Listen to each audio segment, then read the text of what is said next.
15 साल दुबई में जॉब की और खान की मोहब्बत में उस जॉब को छोड़कर पाकिस्तान वापस आ गए। क्या वजह है खान से मोहब्बत की? सिंपल सी ये बात है, हमें अपने बच्चों का फ्यूचर नज़र आता है। एक जोश था कि नहीं यार, अपने मुल्क में जाना है और एक छोटा सा बिज़नेस करना है, चाहे बड़ा करूं या छोटा करूं, करना वहाँ पे है बिज़नेस।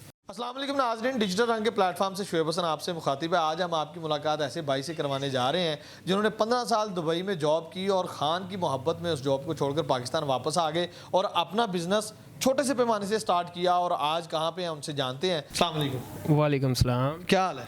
बिस्मिल्लाहिर्रहमानिर्रहीम। अल्हम्दुलिल्लाह, अल्लाह का बहुत शुक्र है, ठीक है। तो आप दुबई में कितनी देर रहे हैं? दुबई में सर मेरा तकरीबन 15 साल का वक्त गुजरा है और अल्हम्दुलिल्लाह काफ़ी अच्छा मतलब काम किया वहाँ पे। तो उसके बाद ये है कि काफ़ी टाइम वहाँ पे गुजरा और अच्छी अर्न भी की, सैलरी भी अच्छी थी, जॉब भी अच्छी थी, सब कुछ A1 था। तो लेकिन काफ़ी टाइम हो गया था, तो मैंने कहा चलिए अभी वापस पाकिस्तान चलते हैं। और हमारा लीडर जो है उससे मैं बड़ा इंस्पायर था। ठीक। तो हमारे लीडर है इमरान खान साहब। बिल्कुल। तो बिल्कुल मैं उसकी मोहब्बत और उसकी इंस्पायर होकर मैं वापस आया और मैंने कहा जो भी करना है अब अपने पाकिस्तान में करना है। क्योंकि मैंने देखा वहाँ पे दुबई में बहुत सारे लोग हैं वहाँ पे जाके बिज़नेस करते हैं, Indian, Pakistani, Bangladesh, Nepal, in other countries. तो वहाँ पे बहुत सक्सेस है, बिज़नेस इज़ बिज़नेस है। क्या वजह है खान से मोहब्बत की? क्यों इतनी मोहब्बत करते हैं? खान साहब से मोहब्बत की वजह कोई पर्सनली नहीं है, कोई ब्लड रिलेशन नहीं है।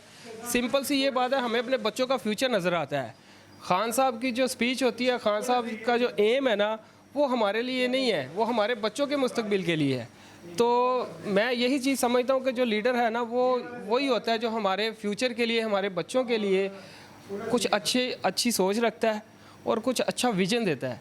इसलिए सर इमरान खान से अच्छा लीडर आज तक तो हमें मिला नहीं है, तो अब मिला है तो हम ज़रूर उसको फॉलो करेंगे और इंशाल्लाह उसकी बातों पे गौर करेंगे और उसके एम पे हम लोग पूरा उतरेंगे इंशाल्लाह। तो आप दुबई से वापस आ गए हैं। दुबई की ज़िंदगी आपको पता है, लैविशली हर बंदा चाहता है कि मैं दुबई चला जाऊं, और आप 15 साल के बाद वापस आ गए हैं।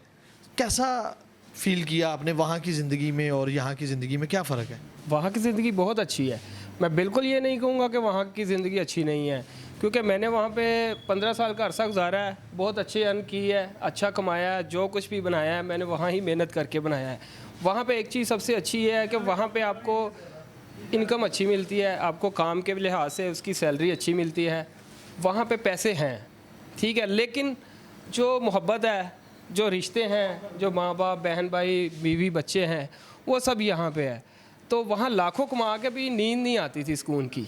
यहाँ पे हम लाखों नहीं भी कमा रहे हैं लेकिन बड़े सुकून की नींद सोते हैं, ये एक हकीकत है। तो वो हमारे भाई, आपने पिछले दिनों एक न्यूज़ भी सुनी होगी कि बहुत सारे लोग समंदर बुर्द हो गए।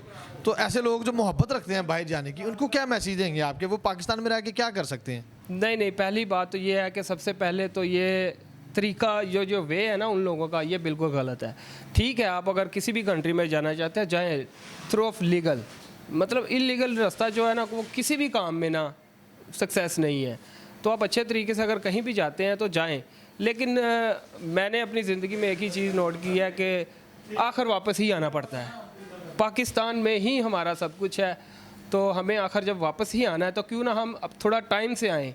ठीक है, आप जाएं, थोड़ा सा पैसा सेव करें, वापस आएँ। और यहाँ पे ये ज़रूरी नहीं होता कि आप बूढ़े होकर वापस आएँ। फुकास भाई, कैसे बिज़नेस स्टार्ट किया आपने? बड़ी मुश्किलात भी आई होंगी, दोस्तों ने रोका भी होगा कि आप पैसे ज़ाया कर देंगे पाकिस्तान में। कैसे ये कदम उठाया आप? फर्स्ट ऑफ ऑल ये है, जब मैं दुबई में रिज़ाइन किया था तो मेरे वहाँ के दोस्तों ने कहा भाई तुम क्या कर रहे हो, अपने बाजू काट रहे हो, मतलब तुम पाकिस्तान जा रहे हो, वहाँ के तो हालात ऐसे हैं वैसे हैं, आप लोगों के सामने ही है सब कुछ, ये हालात पाकिस्तान के कैसे हैं। लेकिन मैं समझता हूँ हालात जैसे भी हों, इंसान के अंदर हिम्मत का जज्बा होना चाहिए। तो मैंने डिसीज़न लिया और वापस आ गया। मैंने आके यहाँ पे कपड़े का छोटा सा सेटअप शुरू किया, होलसेल का। ये कब की बात है कपड़े वाली?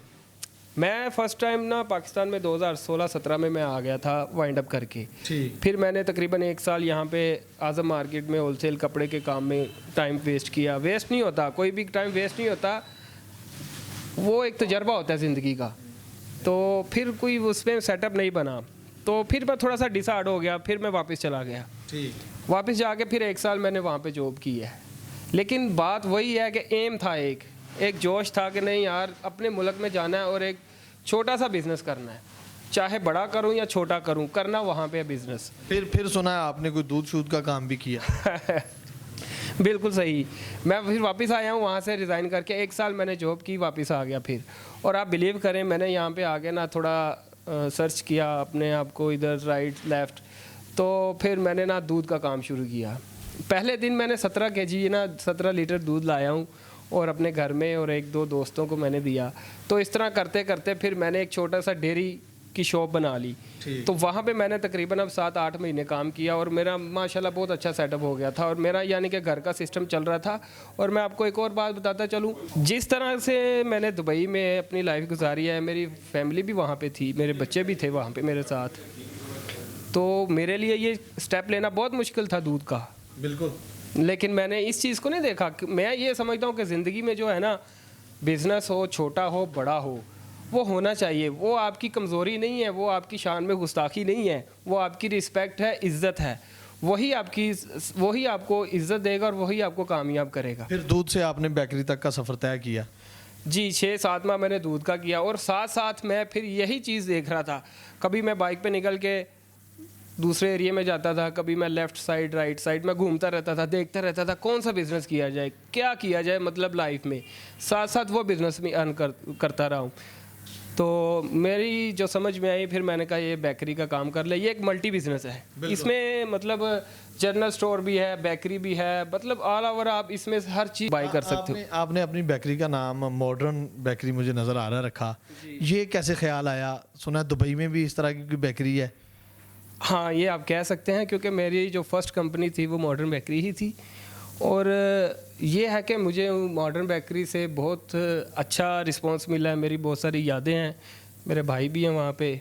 तो बस मुझे ये इसका पैटर्न बहुत अच्छा लग रहा था शुरू से ही, तो फिर मैंने इसी नाम से ये बेकरी बना ली। ठीक। जो नौजवान पाकिस्तान में रह के कारोबार करना चाहते हैं, इन्वेस्टमेंट भी आपको पता पाकिस्तान में है ही नहीं, उनको क्या मैसेज देंगे आप? सर बात पता क्या है, मैं आपको थोड़ी सी दुबई की एक छोटी सी बात बताता हूँ। मैंने वहाँ पे देखा है लोग इतना काम करते हैं, बहुत ज़्यादा हार्ड वर्क है, बहुत ज़्यादा। सुबह 3 बजे भी कोई जाता है, कोई सुबह 2 बजे काम पे जाता है, 4-5 बजे तो एक आम सी बात है, और फिर 12 घंटे ड्यूटी करके वापस आते हैं, फिर सुबह अर्ली मॉर्निंग जाते हैं, यानी कि बहुत हार्ड ड्यूटी करते हैं। लेकिन हम पाकिस्तान में ये नहीं करते। मैंने यही चीज़ बस अपनाई है कि यार अगर इतना टाइम हम पाकिस्तान में दें तो हमें क्यों नहीं रिज़्क यहाँ पे मिलेगा। अपनी फैमिली, अपने माँ बाप, बहन भाई और बच्चों के साथ रह के अगर हम इतनी मेहनत करेंगे तो हमें यहाँ पे भी अच्छा रिस्पॉन्स मिलता है।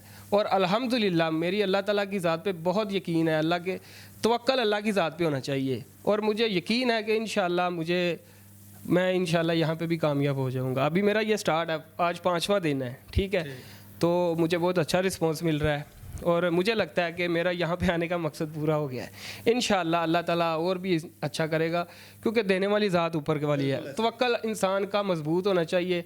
इंसान अपने तवक्कल से, अल्लाह ताला के साथ लगन से ही आगे बढ़ सकता है। तो इंसान हमेशा कोशिश करे, मेहनत करे, इंशाल्लाह उसको उसकी मंज़िल ज़रूर मिलती है। डिसहार्ड होने से कुछ नहीं मिलता और लोगों की बातों के सुनने से भी कुछ नहीं मिलता। हर इंसान अपने लिहाज से कोई ना कोई आइडिया देता है, कोई अच्छा देता है, कोई बुरा देता है। आदमी को सबका आइडिया भी लेना चाहिए। आप आइडिया लें, उसमें से आप थोड़ा पिक करें सबको, तो आपका एक स्टैंडर्ड बन जाएगा, एक आपको एक उसमें मकाम नज़र आ जाएगा कि मुझे क्या करना चाहिए। जी नाज़रीन, आपने वकास भाई की सारी गुफ्तगू जानी, किस तरह से उन्होंने अपनी दुबई की ज़िंदगी छोड़कर पाकिस्तान में मुश्किल हालात में आकर अपना बिज़नेस स्टार्ट किया। उनका मैसेज मेरे ख्याल से आपको समझ आ ही गया होगा कि सिर्फ मेहनत करके हम अपने पाकिस्तान को बचा सकते हैं। आपको वकास भाई की स्टोरी कैसी लगी, कमेंट सेक्शन में अपनी राय से ज़रूर आगाह कीजिएगा। अपने मेज़बान को दीजिए इजाज़त, अल्लाह ने के बाद।